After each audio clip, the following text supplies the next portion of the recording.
नमस्कार दोस्तों, स्वागत है आपका आज की वीडियो में। पहली खबर की बात करें तो इंडियन एयरफोर्स को लेकर एक बड़ा लॉन्ग टर्म प्लान सामने आ रहा है, जहां अगले 15 से 20 सालों में फोकस इंपोर्टेड फाइटर्स से हटकर इंडियन मेड एयरक्राफ्ट पर शिफ्ट होने वाला है।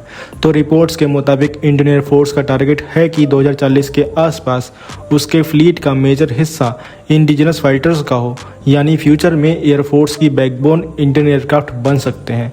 इस प्लान में सबसे बड़ा रोल HAL की तेजस फैमिली और AMCA का होगा। सबसे पहले तेजस MK1A और फ्यूचर के MK1B वेरिएंट्स लार्ज नंबर में इंडक्ट किए जाएंगे। ये एयरक्राफ्ट मेनली MiG-21 और पुराने जगुआर जेट्स को रिप्लेस करेंगे, जो अब रिटायरमेंट फेज में पहुंच चुके हैं। उसके बाद तेजस MK2 आएगा, जिसे एयरफोर्स एक मीडियम वेट फाइटर के रूप में देख रही है। फ्यूचर में ये MiG-29 और मिराज 2000 जैसे एयरक्राफ्ट की जगह ले सकता है। मतलब ओवरऑल आइडिया ये है कि पुराने मिक्स्ड फ्लीट को धीरे धीरे रिप्लेस करके एक ज़्यादा मॉडर्न और मोस्टली इंडिजिनस स्ट्रक्चर क्रिएट किया जाए। इस रोडमैप का सबसे एडवांस पार्ट होगा AMCA प्रोग्राम।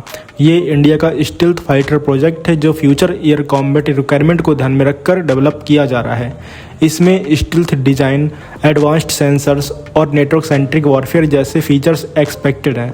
शुरुआती AMCA वेरिएंट्स फॉरेन इंजन के साथ आ सकते हैं, लेकिन लॉन्ग टर्म में इंडिया का गोल ज़्यादा से ज़्यादा इंडिजिनस सिस्टम्स यूज़ करना है।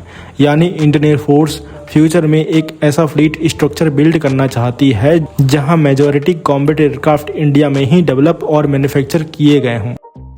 अगली खबर की बात करें तो इंडिया के मिसाइल प्रोग्राम से एक बहुत बड़ी अपडेट सामने आ रही है, जहां ऑफिशियली कंफर्म हो गया है कि इंडिया के पास अब 2 MIRV कैपेबल मिसाइल सिस्टम्स हैं।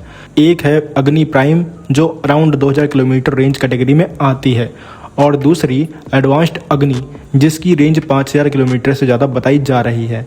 तो रिपोर्ट्स के मुताबिक अग्नि prime around 3 re entry vehicle carry कर सकती है, जबकि एडवांस्ड अग्नि 6 से 8 तक वॉरहेड डिप्लॉय करने की कैपेबिलिटी रखती है। तो MIRV टेक्नोलॉजी का मतलब होता है कि एक ही मिसाइल से मल्टीपल टारगेट को हिट करना, यानी मिसाइल एक बार लॉन्च होने के बाद अलग अलग वॉरहेड्स डिफरेंट टारगेट्स की तरफ जा सकते हैं। इसी वजह से इस टेक्नोलॉजी को स्ट्रेटेजिक लेवल पर काफ़ी एडवांस्ड माना जाता है। ये कंफर्मेशन इंडिया के रिसेंट मिसाइल ट्रायल के बाद सामने आई, जहां एडवांस्ड अग्नि को मल्टीपल पेलोड कॉन्फ़िगरेशन के साथ टेस्ट किया गया था।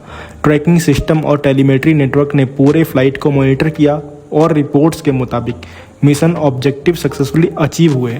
अग्नि प्राइम की बात करें तो ये एक कैनिस्टराइज्ड और रोड मोबाइल मिसाइल है, जिसे क्विकली मूव और डिप्लॉय किया जा सकता है। इसका कॉम्पैक्ट डिज़ाइन और मोबिलिटी इसे सर्वाइबिलिटी एडवांटेज देते हैं, स्पेशली रीजनल डिटेरेंस रोल में। वहीं पर एडवांस्ड अग्नि इंडिया की लॉन्ग रेंज स्ट्राइक कैपेबिलिटी को काफ़ी स्ट्रॉन्ग बनाती है। 5000 किलोमीटर प्लस रेंज और MIRV कैपेबिलिटी का कॉम्बिनेशन मिसाइल डिफेंस सिस्टम्स के लिए इंटरसेप्शन को काफ़ी डिफिकल्ट बना देता है। तो आज के मॉडर्न वॉरफेयर एनवायरनमेंट में सिर्फ मिसाइल रेंज इंपॉर्टेंट नहीं होती, बल्कि सर्वाइबिलिटी और पेनिट्रेशन कैपेबिलिटी भी इक्वली इंपॉर्टेंट होती है।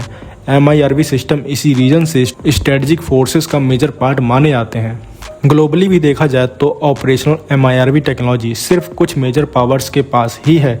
इसी वजह से इंडिया का officially 2 MIRV capable systems confirm करना स्ट्रेटजिक लेवल पर एक सिग्निफिकेंट माइलस्टोन माना जा रहा है। साथ ही India parallelly hypersonic missiles, long range antiship systems और नेक्स्ट जनरेशन अग्नि प्लेटफॉर्म पर भी काम कर रहा है।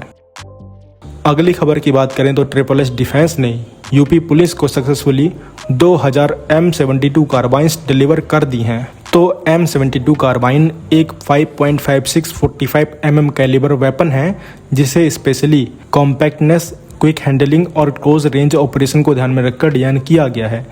वेपन लाइटवेट है और फास्ट टारगेट इंगेजमेंट के लिए ऑप्टिमाइज्ड बताया जा रहा है, जिससे पुलिस पर्सोनल क्राउडेड या हाई प्रेशर सिचुएशंस में क्विकली रिएक्ट कर सके। रिपोर्ट्स के मुताबिक ये कॉन्ट्रैक्ट 2025 में मिला था और अब उसकी डिलीवरी कंप्लीट हो चुकी है। SSS डिफेंस पिछले कुछ सालों में इंडिया के major private small arms manufacturers में रैपिडली इमर्ज हुआ है। कंपनी पहले भी इंडियन आर्मी के AK-47 अपग्रेड प्रोग्राम और स्नाइपर राइफल प्रोजेक्ट को लेकर हेडलाइन में रह चुकी है।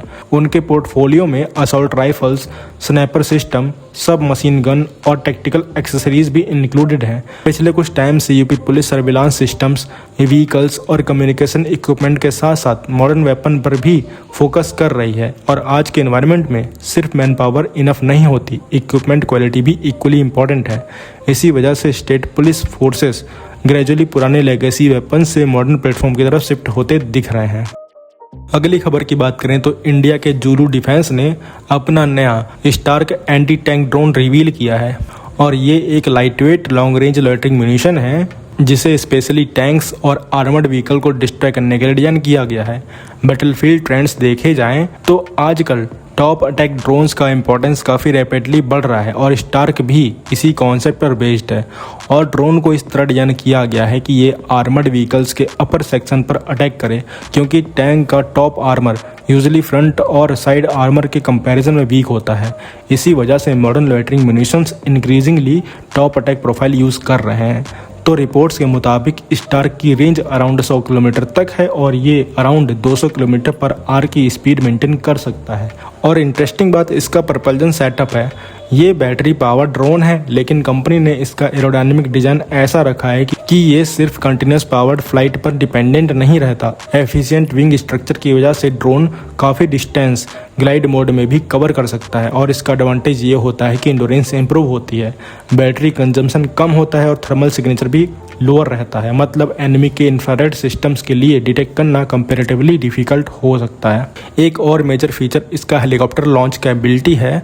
तो रिपोर्ट्स के मुताबिक स्टार्क को अटैक हेलीकॉप्टर से डिप्लॉय किया जा सकता है और उसके बाद हेलीकॉप्टर क्रू ही मिशन के दौरान ड्रोन को कंट्रोल कर सकता है। तो ये कॉन्सेप्ट ग्लोबली भी काफ़ी फास्ट ग्रो कर रहा है, जहां हेलीकॉप्टर और ड्रोन कोऑर्डिनेटेड ऑपरेशन में यूज़ किए जा रहे हैं। ड्रोन को इन्फेंट्री लेवल ऑपरेशन के लिए भी पोर्टेबल रखा गया है। कंपनी का क्लेम है कि सिर्फ 2 सोल्जर्स की टीम से इसे क्विकली असेंबल और लॉन्च किया जा सकता है बिना किसी हैवी लॉन्चर या लार्ज व्हीकल सपोर्ट के। इसी वजह से माउंटेनियस एरिया, मोबाइल अम्बुश मिशंस और फॉरवर्ड डिप्लॉयमेंट सिनारियोज में ऐसे सिस्टम्स काफ़ी यूज़फुल हो सकते हैं। तो आप क्या कहेंगे इन सब खबरों के बारे में कमेंट सेक्शन जरूर बताइए। मिलते हैं नेक्स्ट वीडियो में। Thanks for watching. जय हिंद, जय भारत।